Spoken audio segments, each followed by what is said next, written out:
রাজপথে সক্রিয় হতে মরিয়া বিএনপি। একদিনের ব্যবধানে ফের বড় সমাবেশ হলো রাজধানীর নয়াপল্টনে।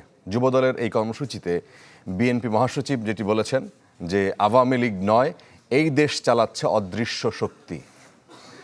তার দাবি দেশের সর্বস্ব বিকিয়ে দিয়ে ক্ষমতায় টিকে আছে এই সরকার।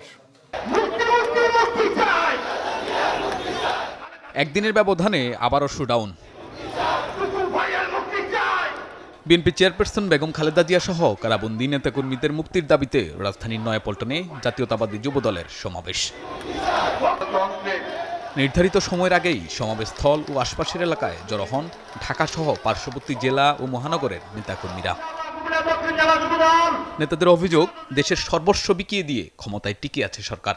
দেশের মুক্তির জন্য সরকারের পদত্যাগের বিকল্প নেই বলেও দাবি তাদের। বাংলাদেশের স্বাধীনতা সার্বভৌমত্বকে যে কোনো মূল্যে আমরা মাঠে থেকে ইনশাল্লাহ রক্ষা করব। বাংলাদেশকে মুক্ত করতে হবে বিদেশি দাবিদারদের হাত থেকে।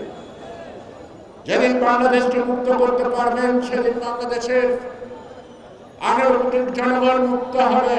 যেই সরকার জনসমর্থনের তোয়াক্কা করে না, সুতরাং এই সরকার কখনো এই দেশের মানুষের মঙ্গল চাইতে পারে না। এই সরকার একটি আপদ। প্রধান অতিথির বক্তব্যে বিএনপি মহাসচিব বলেন, আওয়ামী লীগ নয়, দেশ চালাচ্ছে অদৃশ্য শক্তি। উন্নয়ন নিয়ে সরকার বড়াই করলেও মানুষের অবস্থা নাজেহাল বলেও মন্তব্য করেন তিনি। উন্নয়নের লহরী বইয়ে দিচ্ছে, অনেক ফ্লাইওভার হচ্ছে, রাস্তা হচ্ছে, কাঠ হচ্ছে। সাধারণ মানুষের কি অবস্থা? সাধারণ মানুষের বাজারে গেলে তারা কিছু কিনতে পারে না। আওয়ামী লীগ দাবি করে যে তারা দেশ চালাচ্ছে। আসলে কি তারা দেশ চালাচ্ছে? তারা দেশ চালায় না, এক অদৃশ্য শক্তি দেশ চালাচ্ছে বন্ধুগণ। এবং যাদের নির্দেশে তারা আজকে বাংলাদেশে মানুষের অধিকারগুলোকে কেড়ে নিয়েছে।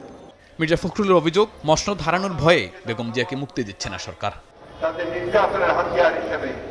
শাহনিয়াজ বাবলু, চ্যানেল 24, ঢাকা।